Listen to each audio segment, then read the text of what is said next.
Strip the bolts on him. Shoulda never sent him to pick up the work for him. Sprayed the park and had my shit inside the car. Marcus Smart Boy was shooting with a 36 on him. Said if he wasn't in the rush, they was all goners. Tech cursive on the Right. he was gonna Sean John. Greetings, Chudlings. Welcome to another episode of Chuddy's Corner. It's Wednesday, February 7th. It's about 11:45 p.m. Late record tonight. Yours truly was at the game, so I had to make my way back. Shout out Assembly Row. Quickest way in and out for people. Anyone on the North Shore, quickest way in and out.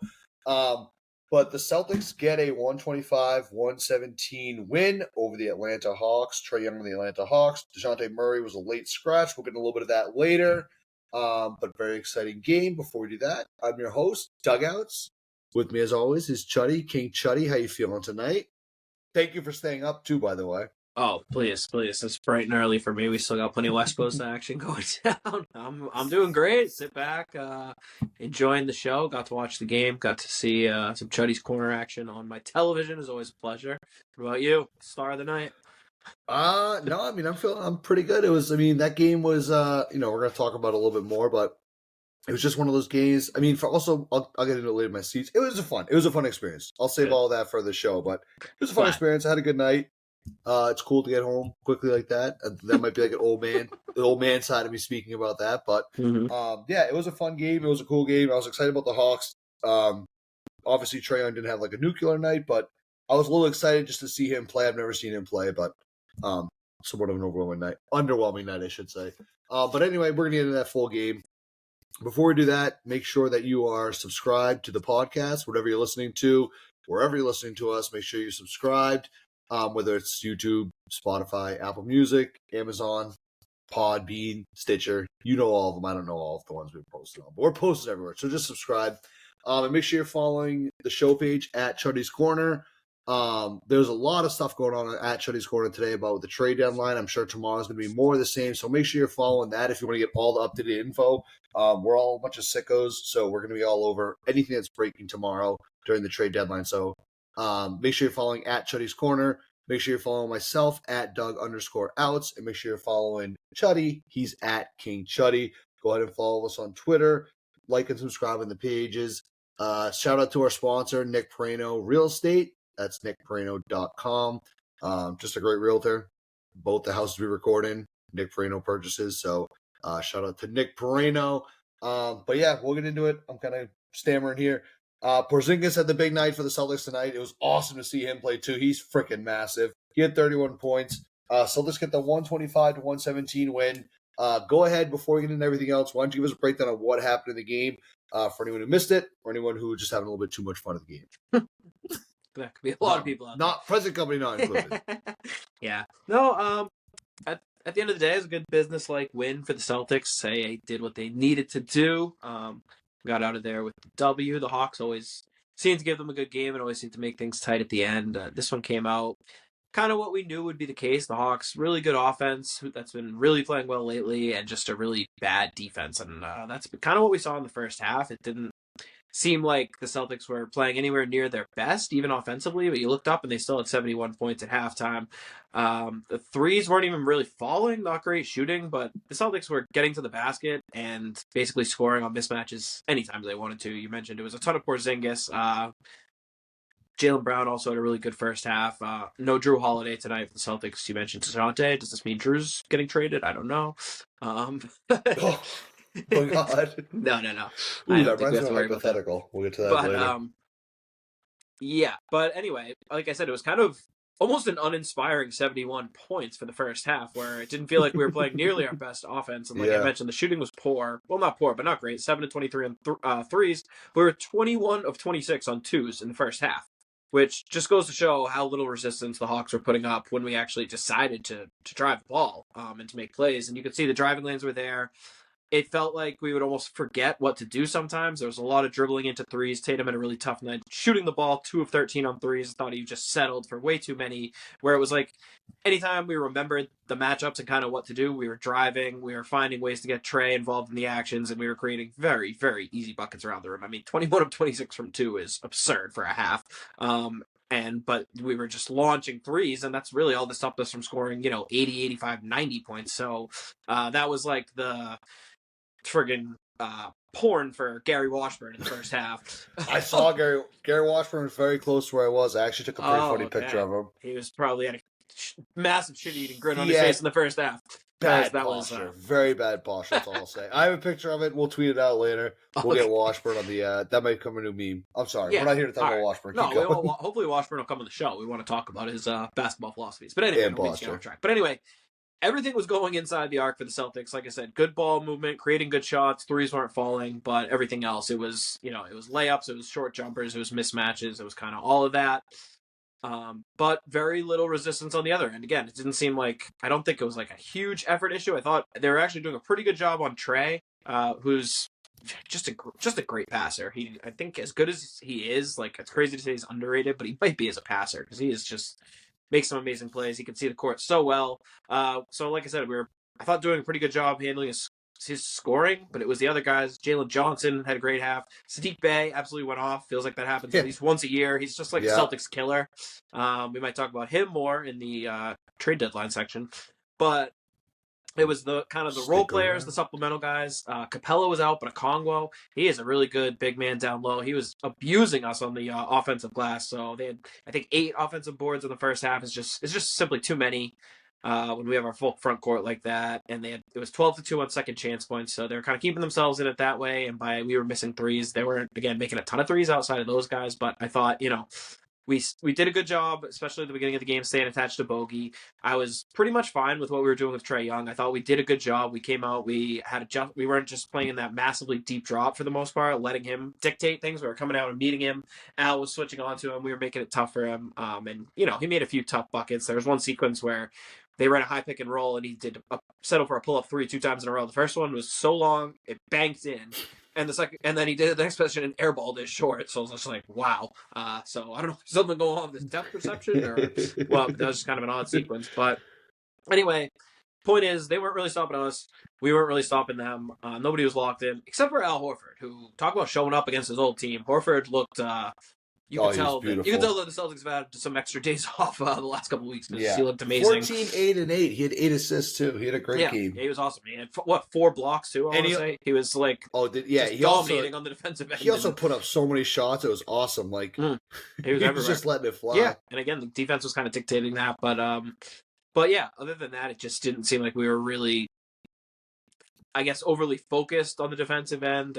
We're kind of just coasting to an extent. Again, like, I don't think it was bad effort, but the execution could have been better, and we definitely weren't playing like our best.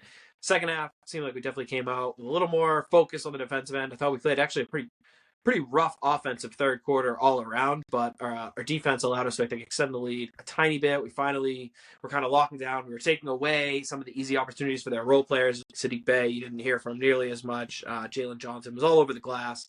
We cleaned up. We weren't allowing nearly as many offensive rebounds, so kind of focused in and fixed those things that we needed to.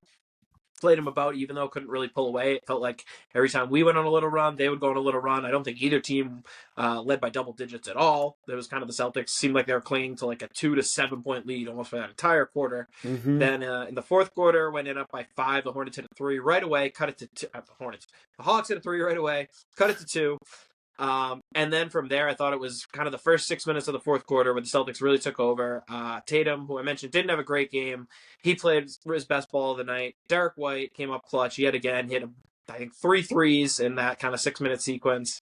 And those guys really led the way in that fourth quarter, made a lot of good plays. It was kind of Tatum deciding to put his head down and get to the rim. He did it multiple times. There was one play where he should have been an and one. He was fired up. He was flexing at the crowd, yelling at the officials. And then again, it was defense, the stop after stop, and they were getting the rebounds. You could see it, the intensity in that fourth quarter, making plays left and right. They had that one sequence where Al threw it away and Jalen Johnson looked like he had a breakaway, and they just stoned him at the rim twice, forced him to throw it away. And then Tatum finally hit one of his only threes on a step back. I think that finally got the lead up to 11. They made a play the next time where they kind of extra passed Tatum to the corner. White hit another 3. So you saw kind of the best version of the Celtics. It was almost like a switch flip kind of game where it seemed like they almost coasted through 3 quarters, turned it on for 5-6 minutes, got that lead up to like 12, 13, and then kind of coasted again, almost to their detriment again, where they let the Hawks cut it all the way back to 5 in the final minute, and they kind of started doing the thing where they slow it Never down too doubt. much. Well, it was a doubt for a second there. The Hawks had the ball down 5, and Bay got a wide open corner 3, would have cut it to 2 with about 40 seconds left. Celtics kind of dodged a bullet, as that was like the only open look all night he missed. And then the Celtics had a really good trip at the end where Tatum drew help, and was able to kick it out, almost like an over his head pass out to Porzingis, who hit the dagger 3 to close it out. So again, not the prettiest win, not the Celtics' best basketball, but they did just enough for just long enough to get out of there with a nice, comfortable 8-point lead win. So solid win for the Celtics. Yeah, exactly. I mean, so obviously I was a little bit of, I was at the game, and so the seats we were in were like, they were great seats. Like, I was very close to everything, but like, we were, if you watch the game and you watch the show on YouTube or on Spotify, you would have seen me, so you would have seen exactly where my seats were. But so we were behind like the hoop that's near the Celtics bench. So like, they're great seats, but there were some points where I couldn't fucking see anything because of the hoop and everything like that. Love it. So with the Jaylen, that crossover, by the way, everyone, that I am going to make the Shooting Star, the Bag Raiders video. I'll be honest, fans have been asking. I know, and I love all of you, and I know as soon as it happened, so the backboard was like in the way, so I was like, was it even that much of like a cross? I was kind of like, was that even a crossover? I don't even see what happened. And then I went to the bathroom at halftime, and I saw, and I'm like, oh shit, like I don't know what I'm gonna do here. I'm at the game, like. It's not great. I had like 20% battery too. You go in there with a full battery. I think the Garden drains battery. That's a whole different. We'll save that for conspiracy episode. Conspiracy theory episode. Maybe over the All-Star break. Yeah. Over the All-Star break, I'll dive into all my conspiracy theories about the Garden draining your battery. But yeah, I mean, it was a pretty awesome game. It definitely felt like it was one of those games where they were keeping it close, but like. The vibe in the Garden was like as if we were like whooping them. Like there was no like, I felt like no one was really worried. It kind of reminded me a little bit of like a boxer that like is like a huge favorite in the fight. And I mean, we were a huge favorite. We were at least a double-digit favorite tonight, I'm pretty sure. Yeah, I want to say maybe 12.5 or so. I forget. Yeah, where it's like the first like, I don't know, 7 or 8 rounds, they're just kind of like going at it, and you're sort of watching, you're like, okay, why haven't they knocked them out yet? But at the end of the day, like, it's not like the other team is going to come out and like do that. And again, with Trae Young, you're always going to be a little bit worried about that. But he just didn't really have it going too much. I mean, he had 20 points on 8 and 25 shooting. That's like a horrible inefficient night. But yeah, it just kind of felt like the whole time that the game was kind of in hand. And then in the fourth quarter, eventually we did just kind of do exactly what I was saying. Like with like a boxer, you'll see, okay, now I'm just going to like pulverize you, and we'll go to the card and we'll end up winning the card. So we got the 125-117 win. They did make it close at the end, like you mentioned. That was definitely a little nerve-wracking. But again, it never felt that way in the Garden, which was cool. So it was definitely a fun game, good game to be at. I was excited to see Trae Young. I've never seen Trae Young live before. And he's one of those guys where, like, early on, people were kind of like chirping him a little bit, and I'm kind of like, guys, like, have you ever watched Trae Young play? Like, the whole thing is like, you don't need to go and chirp him. Like, if he's missing shots, like, you hit a few shots that were like air balls, and people are chanting air ball. I'm like, guys, he fucking knows it's an air ball. We don't need to, like, I don't know. Do you agree? I mean, he's kind of, didn't he do that with like the Knicks? The Knicks like got no, he can definitely play the Knicks villain on the fans, and road. he just put him to bed. Yeah. So I don't know. I mean, I don't want to sound too scared of him, but he is. I feel like he's one of those players where the more you kind of egg them on, the craziest it can get. No, he can definitely feed off that. But yeah, I mean, it was a lot of fun being at the game. They were great seats. How was the atmosphere overall? Mike said on the broadcast it was a great crowd for a Wednesday or something. It felt like people were just fired up like the whole time. Like there was, I was a little bit nervous because I'm usually a balcony kind of creature, and it's a little more no holds bars up there. But there was a lot of people. I mean, people were going nuts. There was one guy who was just like a Hawks fan that was maybe 10 rows behind us, and like he was just the whole game just like yelling shit, and like it wasn't like clever. It wasn't even like it was just kind of like whatever. Just into but it, though. Yeah, exactly. And at the end of the game, we kind of chatted with him for a little bit. I kind of I was kind of like, all right, whatever. I kind of respect this guy. It is what it is. Yeah. But but so it was like a good atmosphere. Like he was jawing and people were jawing like back at him a little bit. It was a good time.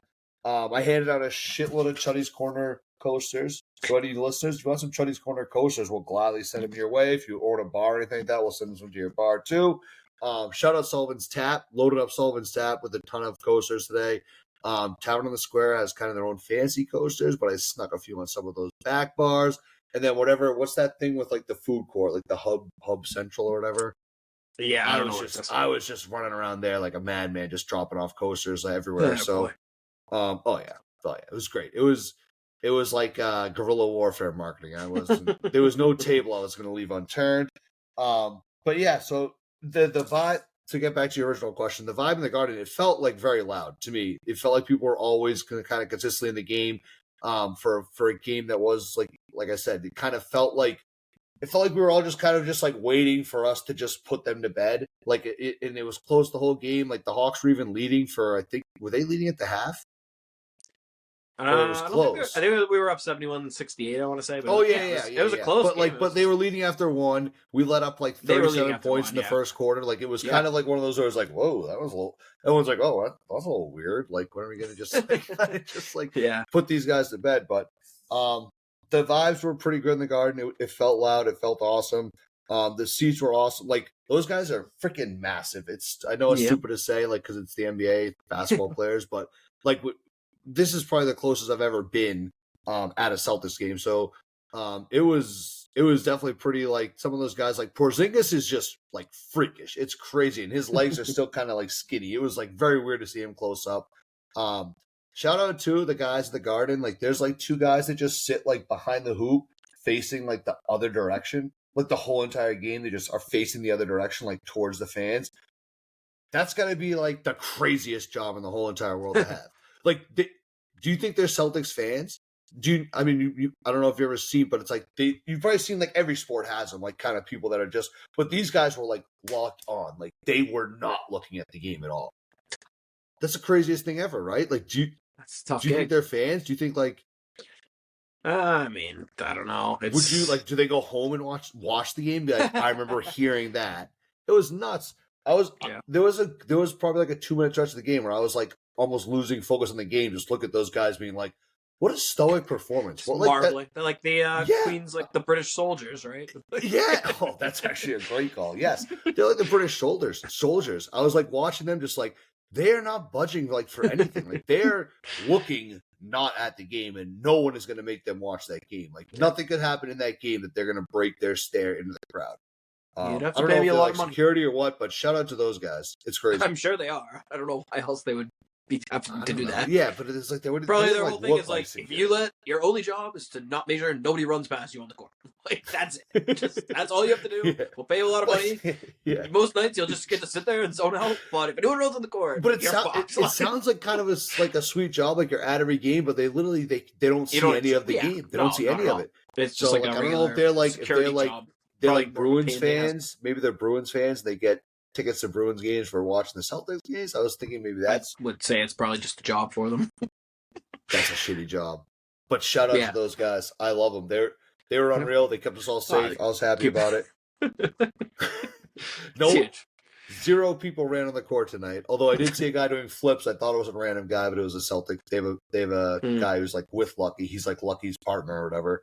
Okay. What else? What else was from the game tonight? What else can I only tell you about that happened at the Garden tonight? Washburn. Did I mention Gary Washburn's posture? Just terrible posture. Who else? Do you see any of the other regulars? I was scouring the. Well, I could see, like, obviously Mike and Scal, but I was scouring the little press row. I saw obviously Grandy and Cedric Maxwell. They were obviously keeping it going for the radio folks. Mannix no-showed, I'm sure. I didn't see Mannix. Mannix. Get in here for me, but I didn't see Mannix. I took a picture of Washburn like wicked early, hoping that we would just rain threes on him so I could tweet out later like that face when the Celtics when they hit a bunch of the threes. But they didn't. You mentioned it earlier. They didn't really get the threes going, but it was a lot of fun. Game. It was good. The Garden was a good crowd. We had some cool guys sitting next to us. I made it on TV. I got a bunch of texts like Yeah. midway through the game. I was trying that was great. I was trying to affect the shot. He did miss the first free throw, but when they showed me doing it, he made the second one. So right. their next they got fouled a minute later and missed the first one, so I think those probably carry over. Right, exactly. Yeah, I wanted them facing us for the second half, so it worked out pretty well. No, that was crazy. I got a ton of just like random texts from people, which was like kind of funny during the game. Also, shout out to P Bear. I don't know, it's at P Bear something on Twitter. He was like, oh my god, was that Doug? So shout out to P Bear, fan of the show. Good eye, P Bear. Yeah, shout out P Bear. At P Bear _8. Shout out you, Chuddy heads everywhere. But that was kind of funny, just getting a shitload of text about that being on the screen. I was trying on the Jumbotron. I had a bunch of coasters with me. I was just holding my hand the whole time, ready to show them off. Not when you're on TV, though. I know. No, I know. Brutal. It was bad. I got a nice Derrick White poster, too. This is so, if you've noticed, it's a little bit of a different background for me. I rearranged the old Chuddy corner studio, so we're going to get this hung up there. I don't know. It's going to be a game changer. Should I get it? It's going to be a game changer. I'm going to put it up now. You, I won't be able to hear you, but kind of guide me where you think the best spot is here. Hold on. Oh, boy.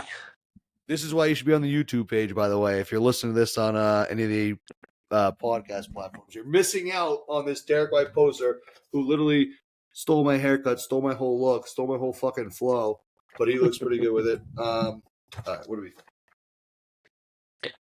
Dugouts is attempting to hang the Derrick White poster. What are you saying? Hold on. I got the... Yep, you nailed it.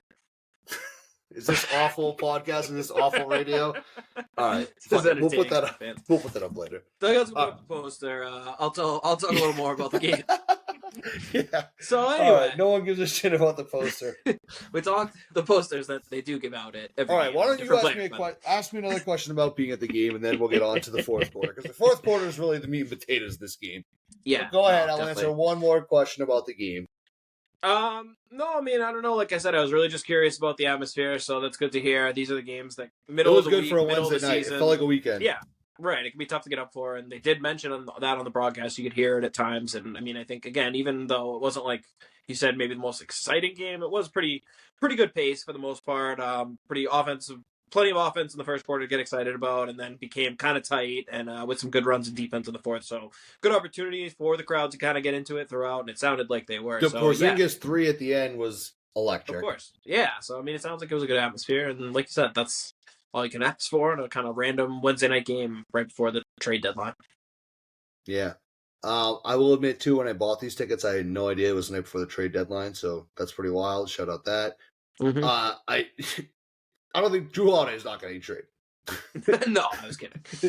Yeah, I mean, never say never, but no, he's not. Definitely not getting traded. And for the record, I don't even think like DeJounte Murray is necessarily getting traded. I know he's been in a zillion. But they obviously should have him out.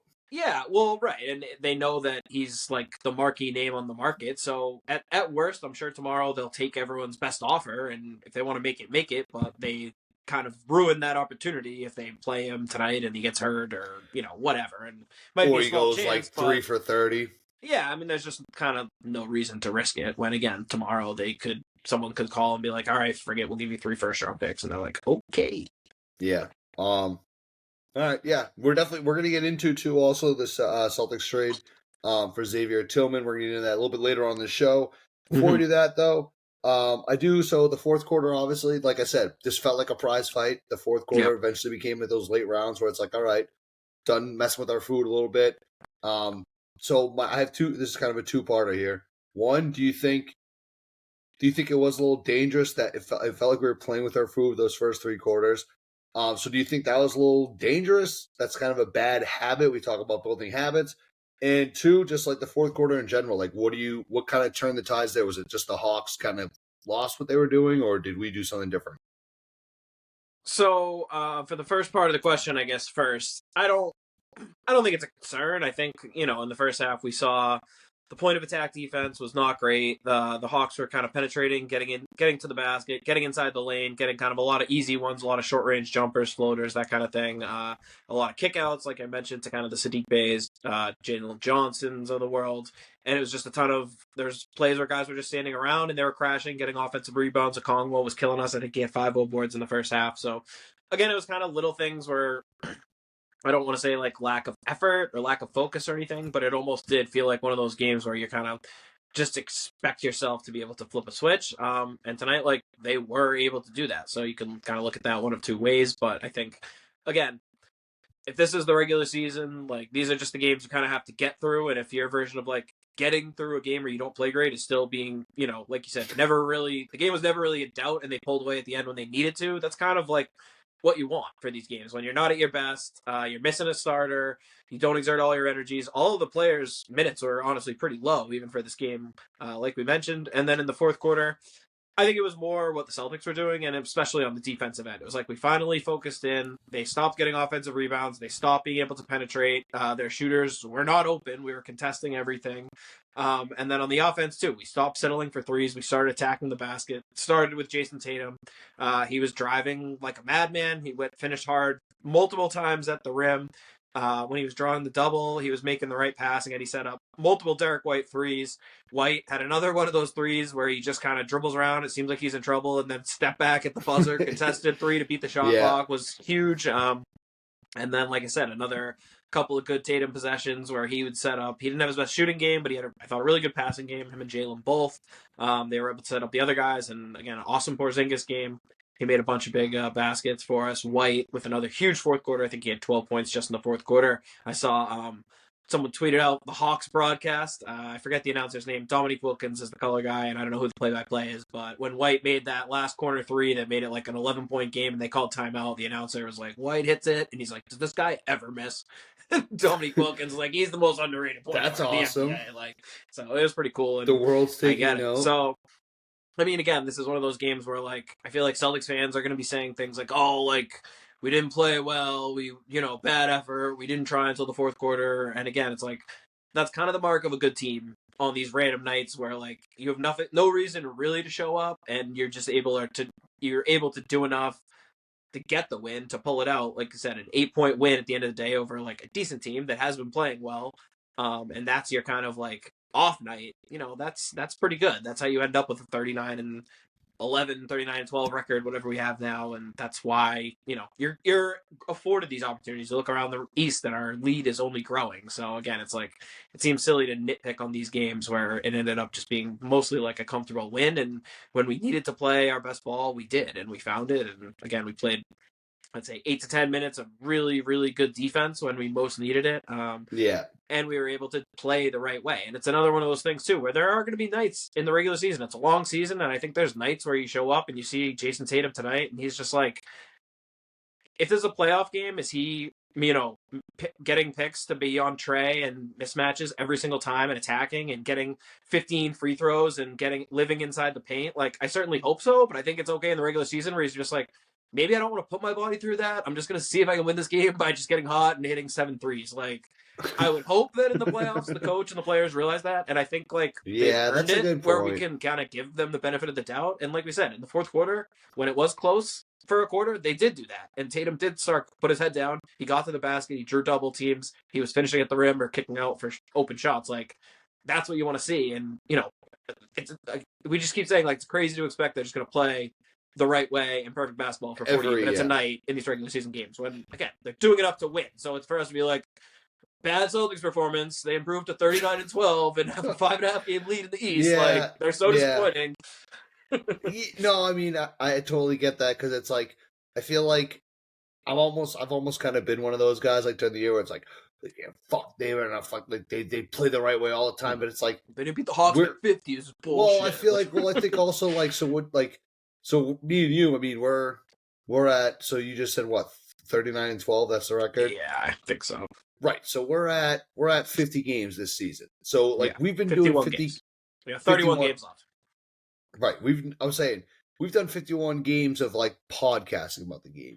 And I'm already kind of at, like, the holy shit. All right, let's just, like, bring on the playoffs, right? So it's like I feel like the first few times I did see this, I sort of was like, oh, like they're not gonna play like this, like perfect, like mindset every game basketball.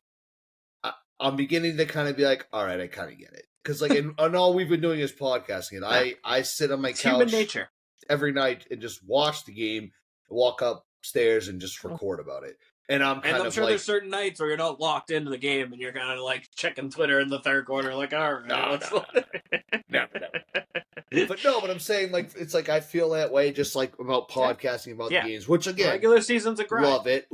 Best job in the world. But so it's like I'm kind of I guess where I'm going with this is that I'm kind of just like softening my stance on games like this. Like I feel like if you like listening to like talk radio, which again they barely talk about the Celtics anyway, but if they did, they'd be like, "Wow, the Hawks," you know. You better not be. You better be listening to Chuddy's Corner, not that talk radio shit. Well, that's what. Yeah, that was my number one pitch when I talked about the game tonight about the podcast. Like, what do you mean? I'm like, good. Do you just fucking hate the talk radio stations? Like, okay, we're like the opposite of that. But I'm saying, like, you could find something to be like, well, the Hawks kept it close, but at the end of the day, again, when it got push came to shove, we just buried the team. And it's like, yeah, we could do that for 48 minutes, and we could have maybe won this game by like 30 or something like that. But yeah, I mean, whatever. An 8-point win, right? At this stage of the season, we're like week and a half away from the All-Star break. Tomorrow's the trade deadline. It is. I am starting to understand kind of just like the doldrums of the season. We're kind of there. Yeah. So it's actually kind of nice. They made it a little interesting for us for the podcast. Right. Well, and also I think that's part of going back to the other night when we had that awful loss against the Lakers, and you were saying like, is this the worst loss of the year? And I was saying like, it is. Yes, that. But like, this is why when you're 39-12, and that is so clearly the worst loss of the season, it's because we're not having bad losses. Like, it was such an outlier compared to basically every other game of the season, where other nights when you're like, oh, they had an off night, it's like, yeah, we won by 8. It's playing team. Like, that's what we're saying is considered like a bad game. So yeah, when you lay an egg at home and get killed, obviously it's the worst loss of the year. But like I said, it happened one time over 51 games. Like, it's, it's wild that we're at 51 games. Holy shit. Me and you have been hanging out for 51 games here. Holy shit. Pretty crazy. Yeah, it's a lot. Yeah. Oh my God. It feels like a couple of years. 51 games. Something Chuddy's Corner related has been on 3 of those. That's pretty good numbers. Not a bad percentage. That's actually really good numbers. Yep. 3-0 in those games. Really? 3-0 when Chuddy's Corner gets NBC Sportsnet broadcast time. So. All right. Clip that. We're going to clip that. The Celtics are 3-0 anytime that Chuddy's Corner, whether it's a tweet we had or a member of the podcast, is featured on NBC Sportsnet. Chuddy's Corner is now 3-0. Huge. All right, clip that. All right, perfect. So, moving on. Do you have any other kind of just like additional notes on this game? Like anything you wanted to discuss specifically about the game? Anything? I think we should discuss Porzingis. He had a great night. Oh yeah, Porzingis was great, and I mean, we just keep. It's the benefit of kind of having the team we have, where like I said, Tatum. I thought he played well in a lot of ways, but he did not have a great shooting or scoring night. Brown had a really good first half, but was very quiet scoring in the second half. And that's why you have the luxury of Porzingis and White to a lesser extent, who scored 31 and 21 points. Our 2 leading scorers are the 2 guys who did not get chosen to the All-Star game in favor of Trae Young. So maybe a little extra juice for them tonight is Trae. Derrick certainly outplayed Trae in the fourth quarter when it mattered on both ends. And Porzingis obviously leading the way with 31 points certainly looked like an all-star to me. So, yeah. No, Porzingis was awesome. I didn't really put that together. You're right. So those 2 got snubbed basically over Trae Young and ended up putting up the points they had. I mean, Trae Young has had a great season. I feel like I feel like who's the other one? Scotty Barnes, the one that I kind of feel like is kind of. I feel like Trae Young, I can live with Trae Young being on it over those guys, but Scotty Barnes, you gotta tell me Scotty Barnes has been more. Well, here's the thing, and I kind of had a feeling this was going to happen because when it's the replacement players are just picked by Adam Silver, and I guess historically, he always wants to give it to teams that don't have an all-star. Right. So I kind of had a feeling it was going to go to the 2 leading guys who didn't have a member because now the Hawks and the Raptors are represented. It's just like better for the team, whatever. And I mean, I don't hate it. And it's one of those things at the end of the day where it's like, how do you argue the difference between Trae Young, who's like has obvious flaws and is on a worse team, but is by far the most important guy on that team, versus Derrick White, who's like awesome and amazing at every advanced stat and like the perfect role player, but clearly is aided by the fact that Tatum, Brown, and even like kind of Porzingis are the focal points the teams are like focusing on. So it's like, again, like, could White do what Trae Young does on the Hawks? Like, probably not. And whereas more. Young probably couldn't better. do but like Young couldn't do what White does on the Celtics. Like, you almost need to build a team around Trae Young. You know what I mean? Yeah. Whereas White is doing like everything else. So it's just tough it's always tough to me to kind of compare the value if you of know two guys ball, like that. you know. If you know ball, you know.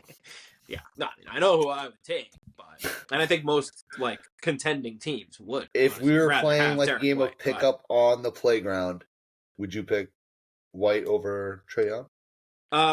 If it's call your own fouls, I'm probably taking Young because he's just going to live at the line. All right, good answer. Good answer. Grifting, my God! You see, I was glad they weren't rewarding him too. By the way, as a little aside, I feel like as much as anyone, there was very little. Fine, I feel like there's barely any fouls called the whole time. He's so many times, and they changed this rule partially because of him. But there's still so many times where he do like his pump fake and then do that unnatural like jump backwards into a guy. And I was glad they just weren't rewarding him because he did that. I don't know if you could tell like being there, but on the broadcast, it's like he so many times. I'll be honest, I said it was like almost a obstructed view.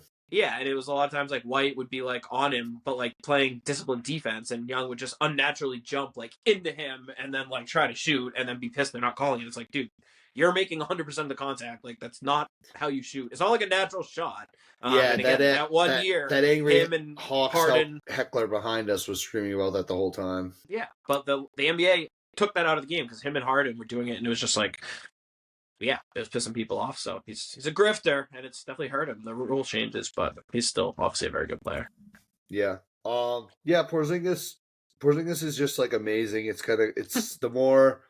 kind of one of those weird things where it's like you wake up and you realize like it was such a missing piece. Like it's what he provides, and again the fact that him and Derrick White are the two highest scorers. It's like neither one of the if you went into basically like any game, if you talked last year. Who's neither one of the Jays? The two Jays are the third highest. Tatum's the third highest scorer in the game. Mm-hmm. You think the Celtics must have lost, and Brown's the fourth. Yeah, right. The Celtics must have lost. The fact, right? It's just nuts. I'm a huge Porzingis fan. Seeing him in person too, he's just freaking huge. And he was getting wicked jacked up too. I don't know if they showed it on the broadcast. Yeah, but after he hit a few threes, like he was like, love that. He was getting the crowd like jacked up. It was awesome. He was getting called for a lot of questionable calls. He got called for a few moving screens, whereas like you could call that every play. They had one late that he called where yes, I heckled the ref. And it's just like, give me a break. You could call that every time. They're doing the same thing on the other end, and then they called him for a 3 in the key on offense when he was posting up, which you just never see called. And then on the other end, Trae Young got trapped in the paint. They didn't call it, and Joe was flipping out for like for the next 2 possessions and through the whole next time out. He was absolutely flipping out. That was like maybe as mad and animated during a game as I've ever seen Joe. Yep. He was, and rightfully so, because you never see 3 in the key called. And it seemed like a quick count already. I don't even think he had the ball for more than 3 seconds. I thought that was a terrible call. That was one where I literally another one where you're going to start calling 3 seconds now. Like then okay, you can call it every other play probably. Like out of nowhere, we're just choosing to call this one random time. Like, but when that happened, I literally was so confused at like 3 seconds off it, and I'm like wait. I almost was like it was one of those ones where you're like doubting like your own like knowledge of the rule. I'm like wait. Was it someone else, like in like just standing there, and like it's Porzingis? I'm like, how the fuck could that? I think so. Tatum did only have 20 points. We had 9 and 7. I feel like this is 2 or 3 games in a row where he's come close to a triple double. Yeah.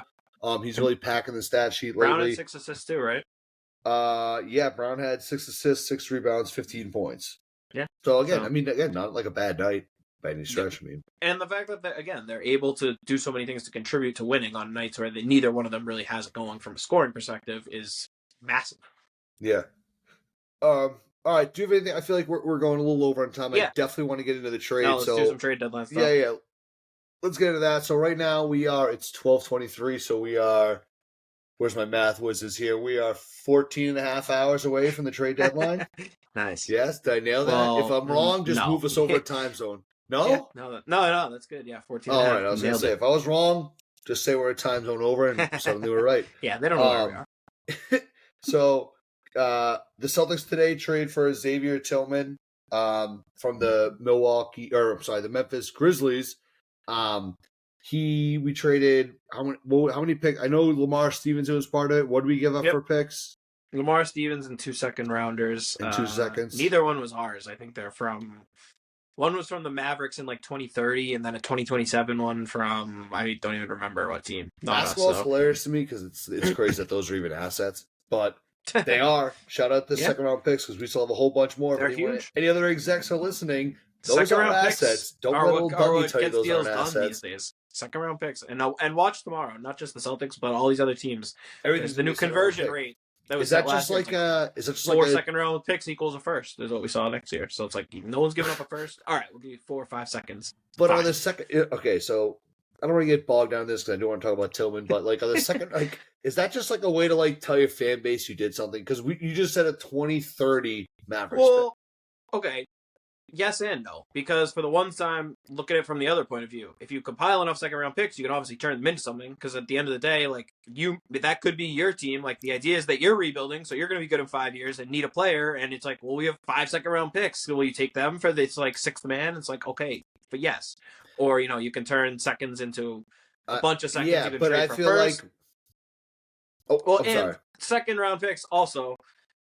Obviously, you want to get better second round picks, but the more second round picks you have, each of those is just like a lottery ticket. And with the way the CBA is, if you hit on a second round pick, like that contract is very, very valuable, as you saw with the Celtics with Jordan Walsh. So they now have him on like a 4-year super cheap deal. There. Right. So again, if you have 2-3 cracks at a Jordan Walsh every year, you're picking, especially those first few picks, like we saw in a different deal today where the Pistons got Simone Fontecchio from the Jazz, who's a good player, and they gave up people who are like only a second, but that's they traded a Wizards second round pick, so that's probably like the 33rd pick in the draft.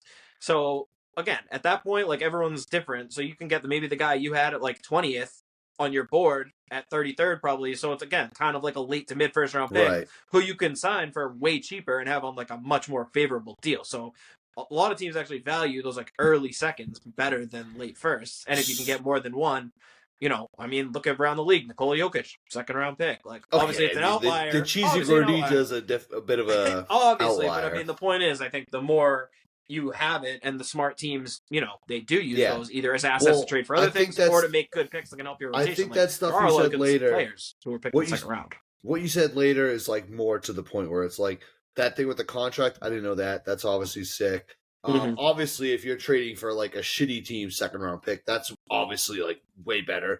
But what you said about the contract is big because at first you're like, well, then you can package those seconds. It's almost like one of those things where it's like I feel like you're just describing like the economic system of the world, where it's like this shit wasn't worth something to me, but it might be worth something to you, so I'll sell it to you for. It's like it's almost like money is just kind of like second round picks. And you kick it down the road. If we all agree second round picks have value, they have value. But do they really? But the thing you said about the contract is valuable. And obviously, if you're getting a pick from a team that's going to be dog shit that year, then that's obviously good too. But again, we don't need to get in the second round picks. Let's talk. No, but also if you look around the league lately, that is what's getting deals done. Like last year at the deadline, like not obviously star players.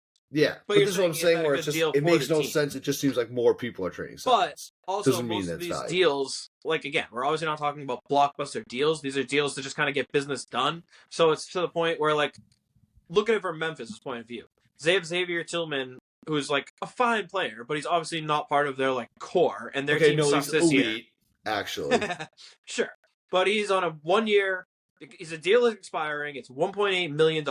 They're already making moves like trading Steven Adams to try to get more financial flexibility this offseason. So they're looking at this guy who, again, at this point, their season's over. Like they don't have a reason to hang on to a player who's not going to be there for more than the rest of this season. So like it's lose him for nothing or get 2 second round picks. So when you look at it like that, it's nothing or second round picks. They can keep him and let him walk. Like, maybe they could re-sign him, but obviously that's not in the plans. And that's kind of, I think, what's happening too with a lot of these other teams around the league. Guys we've talked about. We're not, you're hearing like Andre Drummond. They're going to just trade him for second round picks. Even like Kelly Olynyk might get traded for like 3 second round picks. He's a good player. But if the Jazz aren't going to re-sign him, like, it's that's 3 second round pick talk. You've made your point. Second round pick. You've made your point, you little friggin' NBA GM nerd, you. All right, we understand it. Second round picks are valuable. Us regular folk view it as like a nickel or like a dime. You've made your Yeah, point. but if you have Stop 20 it! nickels, you can even get $1. No one's changing in 10 nickels. All right. Tell us a little bit about Xavier Tillman. So I'll tell you, well, before you do that, I'll tell you what I've seen. I watched a highlight reel of Xavier Tillman. Obviously, it's his highlights. But what I saw in those highlights, it looked like he blocked the shit out of LeBron, and he was chirping Kyrie in a game. So to me, both accurate. He's elite. I'm ready. But like, what do you realistically? Is he like a guy like? Not is he like more of like a Cornet kind of guy where maybe you could play those kind of minutes, or is he more of like a Cato where it's like maybe you'll see him, maybe you don't? Because Cato didn't play at all tonight. Everyone after the Memphis game was like, Cato is an NBA player, and now he doesn't play at all tonight. So what should Celtics fans, where should our expectations be at? Because I saw him stuff LeBron and chirp Kyrie. I want him on the floor all the time. But am I crazy to say that? Well, so I think he's gonna be like another alternative to Cornet. Like, I don't think he just automatically goes in and takes minutes. That could mean like 15, 20 minutes a game. It could. I think there could be some nights where he doesn't play, and I think in the playoffs, if everyone's healthy and everything goes well, that he could be games where he doesn't play. But again, that's not really a knock on him. The reason you go out and get this guy is, insurance is a big part of it. To be kind of like an innings eater in the regular season is a part of it, and to play different matchups is a part of it. Where like what you're getting in Tillman is a guy who's like, he's a big, and he's a chonky big. He's not super tall. He's only 6'7", 6'8", so pretty undersized for like a center, but he is wide and he is strong. And he can move people around. He's got a pretty long wingspan too. He moves well and he's athletic. He's a very good defender. The advanced analytics especially love him, but you watch him play. This guy can move his feet. He can switch, kind of like a younger Al Horford, where like he can switch onto wings and guard out on the perimeter really well. A little bit, like I said, maybe like a younger Al. A little shades, especially on the defensive end of Grant Williams, too. But again, like bigger than that. So he can stay with some wings. Like you mentioned, those plays, obviously just a couple of highlights, but those are the kind of things we could do where if he gets switched onto a guy like LeBron, like he can hold his own out there. He can play a little bit of center. I think he can play next to Porzingis. When Porzingis is stretching the floor, I think he can play next to Al. I think he can play next to Cornet. So adding some good stuff where I think he can play in 2 big lineups. I think he can play in single big lineups. I think he'll be a really good defender for us on both ends. I think he'll give us a motor and be one of those like energy spark plugs off the bench. So like you were saying, like he's got an edge to him. I think that's another thing that's good to have for your 8th, 9th guy, someone who can't come in and kind of like muck things up a little and give you some edge. Like, so he's like a grinder like that. He hasn't been playing a ton of minutes, but in terms of like per minute efficiency, he's generates like up there for I think the most steals plus blocks in the entire league. He's like one of the only players averaging. Is he a member of the Stock Exchange? He will be one. I think he's one of the only players in the league averaging over 1 and 1 of each. And he does it in like under 25 minutes. Like his stats are absurd. He's in the 99th percentile for defensive efficiency this year. But do you think he's going to play that many minutes? Is kind of the point. No, like is more than 25 is Cornet minutes, on the hot seat, or is it like if Cornet's out, he'll play? I think it's an alternative option. I think it'll depend on matchup, depend on what we need. I think there will be games where they both play. I think Joe, he likes to play double big, and having now 4 very solid bigs. Like I think this is probably the end of the Queta opportunities, which kind of sad for him, but we upgraded that position. So and that's a real what position. it is. You're where saying Queta's the victim of this one, right? And I mean, there's going to be a lot more games where Al or Porzingis is sitting, so we get we now have another quality NBA big to slide in there. Tillman's only 25 too. We have his bird rights now, so the Celtics will be able to re-sign him in the offseason for a cheap deal. He could, I hate to talk about life after Al, but he could be like an Al replacement someday for like cheaper money. So this could be a move towards the future as well. Offensively, he hasn't had a very good year, but I saw him do a bunch of dunks. Yeah, well, he can dunk. He can shoot a little bit. He was a better shooter. Like I said, he's not having a great shooting year. But again, he's not a guy like his offense is going to kind of come from other players. Like he's a very complimentary player on that end. So I think like he'll be a fine piece on offense playing around really good players. Like, you just watched Memphis play. We all saw the kind of people he's sharing the floor with right now. So, again, there aren't exactly a lot of guys setting him up for, like, easy buckets and to do his thing. I think, when he starts playing with some of the Celtics players, suddenly his offense might start to look a little bit better. So, again, this isn't a guy who's going to start coming in and putting up 20-10 for us, but he's a guy who could come off the bench, be a spark plug for, 8 huge minutes in the third quarter. One of these third quarters where things are falling apart, we put in Tillman. He gets a big block. He runs the floor. He gets a dunk. He's making hustle plays, things like that. So I think it's a great pickup, all things considered. And again, just like we keep saying, this is what it's going to be like for the Celtics. They need to make moves on the margins. On the margins, that's a great move. This is exactly what we've been asking for all year. Anyone who said, are we a little concerned about the bigs? Should we have a little more big man depth? No more There it is. concern? We went and got it. We spent low and got a big who has proven himself. He's played playoff minutes for the Grizzlies before. And done well. And, he's versatile. He's a guy that we can trust on defense. He's hard-nosed. What have we talked about is kind of one of the bigger concerns at different points in the Celtics season, rebounding. Even in the first quarter, like I said tonight, they were letting up offense rebounds, watching plays where guys are standing around. That's something that I think a guy like Xavier Tillman, you put him in there, he's going to put a body on a guy. He's going to bring energy. He's not a guy who's going to be giving up rebounds. The little things like that. So, again, I think where the Celtics are at, the name of the game is just adding guys off the bench who give you options, who can do different things, and who might be able to help you in certain opportunities. So it's a slight upgrade. It's not someone who's going to, swing the title as like a huge role player. But again, for trading Lamar Stevens, who has essentially no chance of playing, and 2 second round picks in the future from now, like, just a great piece of business and a guy who's immediately in our top 9-10. And if he gets it going, he definitely could supplant Luke Cornett. And, again, depending on the matchup, depending on the series, he could be a guy who plays like a semi-major role for us. So, it sounds to me like Brad and Mike have kind of done it again. All right, that's all I need to hear. That sounds good. You compared him to Al. I've seen him dunk on. You've seen him block LeBron and talk shit to Kyrie, and now you're comparing him to Al. I'm all in on Tillman. I think Cornett's always been playing great, but hey, it's all is fair in love and war. Too bad for Keita, though. Do you think that they'll keep him here? Do you think he'll move down to Maine? I know he played a little bit of Maine this year. Is it too early to say? Say that again. Are they going to send Keita down? Is Keita going to go back down to Maine, or? Yeah, probably. So, one other thing too, it's important to say this. One way or the other might be decided by the time whoever you're listening to this podcast, of course, with the deadline coming. But another nice thing about this deal is that the Celtics didn't use any of the Grant Williams TPE, so they still have. I saw that they did. I saw something that changed. So there was a lot of not wrong reporting. I think a lot of people just waiting for all of the details of the deal to come out. So there's a lot of stuff out there. A lot of it, like I said, I don't think it was wrong. I just think people didn't have all the information. But when it's all said and done, the Celtics were able to throw Stevens back, who Stevens makes the $2 million vet minimum. Tillman makes the $1.89 million. So we actually sent out more money, matched the salaries, and like I said, we sent out a little bit more. So the Celtics actually created a TPE in this deal, but it's like 87,000. Like, it's literally too low to sign even the lowest. Like, it's meaningless. McClung, maybe. No, I literally don't even think you can sign a minimum guy. They could, I would happily take the contract if they're willing. Yeah.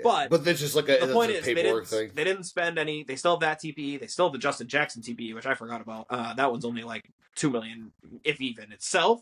So they have that TPE. They have the full grant one, so they still can spend up to $6.25 million on one or multiple players without sending any salary back. And by sending Stevens, we kept the roster amount even. So we still have a 15th roster spot. We only have 14 guys. Now, again, we might want to save that for the buyout market. We might want to turn one of the two-way guys into a full contract. Like, that doesn't guarantee that we're going to do anything. But the point is, we really didn't give anything up. We still have 6 more second-round picks we can trade, and we have the $6.25 million. So all of the guys who we might have already wanted, all the guys you might have read about on Chuddy'sCorner.com are still in play. Chuddy'sCorner.com. Like, obviously, I think that takes care of our big man move. So I think, guys, we talked about Andre Drummond, for example, he's off the table now. We don't need another center, but other guys. He's no Xavier Tillman. Exactly. But some guards, some wing upgrades, like I've talked about. Lonnie Walker, who I've been in on, and it sounds like the Celtics are too, like, very much still in play. 2 more second-round picks and a chunk of that Grant Williams TPE. Lonnie Walker and Xavier Tillman. Again, not exactly 2 superstars, but if those are suddenly your 9th and 10th men, like, that's pretty damn good. So, again, great piece of business by Brad today, and left open the option to make another great move tomorrow. So, very exciting. And the reason I said that is because, obviously, I think what they do tomorrow, what they do with the last roster spot and all that will kind of affect what happens with Keita, and other guys. All right. We did 15 minutes on the new guy, so don't let anyone... If you guys are looking for info on Xavier Tillman, we just fucking nailed it. I What, I didn't even realize that we just went on so long about Xavier Tillman. Xavier Tillman, we're fans. Chuddy's Corner, we're fans. We're in on it. Big addition. Check it out. If you go to Sullivan's Dad, you'll see the coasters. There's a shitload of them. All right, what do you have? We're going very over on time right now. What do you have around the NBA? Like, I know the trade deadline's tomorrow, so we can't cut it too short. But what do you got? Yeah, I'll try to keep it somewhat quick. I'll keep it with the Celtics first of all. We got word Jaylen Brown going to do the dunk contest. Freaking awesome. I love that. Respect Jaylen Brown. Just so cool by him. Again, there's every reason in the world for him not to do it. And so, like, it's just like a lose-lose situation almost now. He's up. Everyone's already like, he's playing against 2 G Leaguers and Hawkes. And it's like, on the surface, if he can only lose. He can't beat it. It's just, Exactly. But, so again, the fact that he's like, frigate, I'm going to be like the guy who saves the dunk contest by myself. Like, I just, obviously hope for the best. I think it's a very respectable move. Makes, I'm infinitely more excited about All-Star Weekend and the dunk contest now, I have to say. It's like something where I was almost like, like I'll probably watch it, whatever. Now I'm like, I can't wait. Like, this is going to be sick. And I hope Brown goes out and puts on a show. I don't see why he wouldn't. So like, this is going to be awesome. And I hope he gets like the respect from his peers and from fans that he like deserves for doing this. Well, again, if people are clowning on him, it's like, dude, there hasn't been an All-Star in this contest since 2017. Brown, right? Like, yeah, obviously. Okay. I feel like that alone, if he nails that, I don't know how I don't know how he doesn't even win it, because that dunk was fucking sick anyway. Yeah. But the fact that to pay homage, they're both named Brown, 7. They both wear 7, they both play for the Celtics in the dunk contest. Like, maybe he can bring D Brown out and do that dunk like over him. That would be pretty sick. But I don't know. The dunk itself is sick. No, for sure. Although it looks like, hold on, is this? Am I? No, I think I'm being trolled. Carry on. Brutal. But yeah. Well, there's a picture. Like I've never seen this picture of the D Brown no look, but it's over somebody. But that's not the dunk contest. That's extremely grainy, but I think the dunk contest is this one. Again, subscribe to the YouTube page. That looked like someone else who put on a D Brown jersey and was paying homage to him. That might have been Gerald Green. Yep. Brutal. All right, but anyway, the point is, respectable move by Jaylen Brown, a guy who a lot of non-Celtics fans and even Celtics fans sometimes will like rip on. But if you don't respect this, then you obviously just like don't actually want to see. If you can't respect that, your whole perspective is whack. Well, yeah, and it's like, how many times has anyone said like, "Oh, I hate how no NBA players have the balls to do the dunk contest"? It's like, okay, this guy actually is. So like, just fucking give him some respect. He's the highest. People always say he's the highest paid player, even though he's not this year. But he has the biggest contract. And he's doing the dunk contest. So yeah, exactly. LeBron, you're a coward. Show some damn respect. Yep. Again, we already touched on it a little, but obviously the last 2 All-Star spots went to Trae Young and Scotty Barnes. We already kind of mentioned that. I just want to say, like, hope this is a motivating piece for White and Porzingis. Overall, like, not a big deal. I'm fine with it. Hard to argue against Young. I thought Jared Allen maybe had a little better case, but either way, not a big deal. Then just a few other things kind of around the league. We saw a couple more brutal losses for the Bucks by Doc Rivers. They're now 1-4, and that included they lost last night to the Suns. They lost on Monday night to the Jazz. They were up 19, and ended up losing by 15. So just got absolutely boat raced. I think it was 81-43 in the second half, something like that. They lost after they had the 19-point lead. Something crazy, but ugly looking stuff. Brook Lopez has missed a few games for personal reasons. Not sure what's going on there. Lillard missed the last game last night with an ankle injury, and Chris Middleton had a nasty looking ankle injury too. He left last night's game, I think, on crutches and in a walking boot, I heard, so he might now be out for a while. Dirty play, yes or no? I didn't think so, honestly. I know those plays can always like look dirty, but certainly nothing malicious. Like it seemed like a solid. Happen. Yeah, exactly. It sucks that it happens, and I get why it's a flagrant foul, and they don't want it to happen, but it is kind of just like a natural basketball move. You try to contest, sometimes it happens. Yeah. So I wouldn't say it was dirty, but I'm sure some might. So Bucks are struggling. Elsewhere around the league, I don't want to say a sad story, but interesting to see the raw emotion from Klay Thompson the other night in the locker room, as he has not been closing games for the Warriors. Carr's been going in other directions. It's been kind of rough, and the Warriors' best lineups just have not been lineups with Klay Thompson in there. I thought he did a really good job. You could see he was kind of like fighting some emotions, but did a really good job answering the questions, saying all the right things. That's tough for a guy who's been one of the best players in the league on one of the best teams for a long time to kind of try to have to come to grips with that role. Not easy. So be interested to see how the rest of the Warriors season goes as they're clinging to like any hopes. And if they want to win, it probably doesn't involve playing Klay. And they're headed, well, no, not playing him, but not playing him obviously as much as he's used to. In crunch time. I just think it's like he came back from being like injured forever. Like, what did he think? That he was just going to come back and just, I don't know. Well, I mean, he's been much better and a bigger part of the team. That was the case when he came back and won the title with the Warriors against us a couple of years ago. Like, but hasn't he missed time between that? Not like major time between that. I don't think he's had any major injuries between that. No. Well, at least but yeah. So tough to see. Elsewhere around the league, the Haywood Highsmith of the Heat. I don't know if you saw this one just happened today. He was out for tonight's game, and apparently it's because he hit a guy who was helping another car on the side of the road, and that person is in critical condition. They had already had to like amputate their leg, so he might have killed a man. Hey, PSA, when you move over for vehicles in the breakdown lane. I don't see enough of that. You move over. If you don't slow down, that's a dickhead thing. It sounds like you ran the guy that's changing a flat and ran his leg over or something like that. Yeah, so I don't know what's gonna happen there, but move over. We've had a few odd NBA stories involving driving cars and hitting people and weird stuff this year. Thankful Boston's a walking city. So our rivals so far too, Heat and Sixers. Boston's a walking city. Exactly. All the more reason for free agents to come here. Leading the charge. Yeah, exactly. Much safer. Then elsewhere around the league, the only other thing I really had, a couple of trades today we should mention. Simone Fontecchio, who was a potential target of the Celtics, 28-year-old second-year player from Italy, playing for the Jazz. He's done a really good job as kind of a role-playing wing, sharpshooter. The Pistons actually gave up some decent assets to get him, as I mentioned, so kind of nice trade for them. They obviously want to make him a part of their core. And then the Timberwolves went out and got Monty Morris, which was a nice move. They desperately needed point guard depth off the bench. You've seen how much their offense hurting when Mike Conley sits. So Monty Morris for a couple seconds. Good veteran point guard move by them.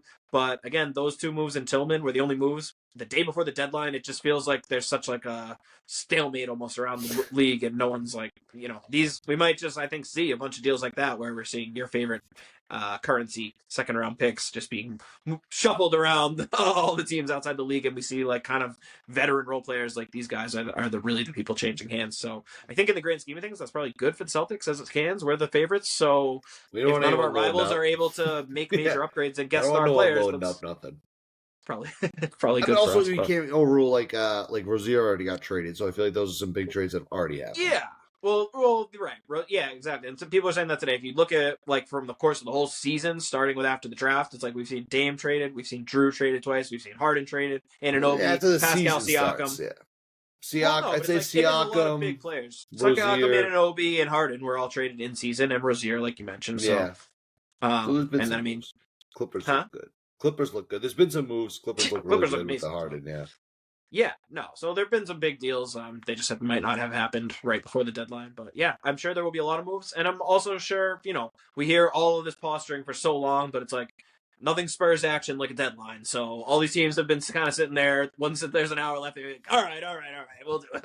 Fine, fuck it. I'll send you I would say don't be surprised, because people were saying last year, too, at this time, it seemed like things were quiet. And then all of a sudden we had Irving and Durant traded basically out of nowhere within like a 24-hour span on Tuesday and Wednesday last year. So yeah, when all seems like quiet, we might just be in the eye of the storm right now. All right, well, make sure you're following Chuddy's Corner on Twitter. Make sure you're checking out chuddyscorner.com because we're going to be keeping everyone up to date. We're going to be going all out on the trade deadline. Oh, yes. All right, we have, this can be probably very, very brief. Tell us what we should expect for the Celtics game on Friday against the Washington Wizards. The Wizards of Washington. So, they are 9-42 now on the year. That sounds good. Yeah. A grim team. No, they're just awful. It's a comedy of errors to watch these guys. They've got, some decent NBA players, but they don't fit together. They don't play team basketball. They just don't know what they're doing. Jordan Poole was supposed to be their big offseason acquisition. He put up a nice 0 points tonight on 0 of 5 shooting in their loss at home to Cleveland, awesome. and the home crowd was booing him at a certain point after a missed shot. So it's ugly. And the Wizards, they are in full-on sell mode and have as many guys kind of rumored in trades as anyone. So it could be an even more interesting game on Friday because we don't really know. Will Kyle Kuzma still be on the team? Will Tyus Jones still be on the team? Will Daniel Gafford still be on the team? Denny Advia, to a lesser extent, like, no idea. So if there's a chance they could make a trade right at the deadline and, like, guys haven't switched over yet, and we might get even, like, the backups of this Wizards game. So it might end up being similar to that Grizzlies game the other day where it's a lot of, like, G League guys and 10-day guys. Even if it's not, the Celtics should have no trouble. This is one, again, just go out, don't fuck around, take care of business, and there's absolutely nothing this team can do to stop you. Yeah. Kristaps Porzingis revenge game. Anyone? Love it. We'll go with that. It's going to be a Porzingis revenge game. Make sure you check out the Chuddy Bar. We're going to go heavy on Porzingis. Yeah. Let's get the guys some rest. I would love to see the starters sitting the entire fourth quarter of that game. All right. Well, book it.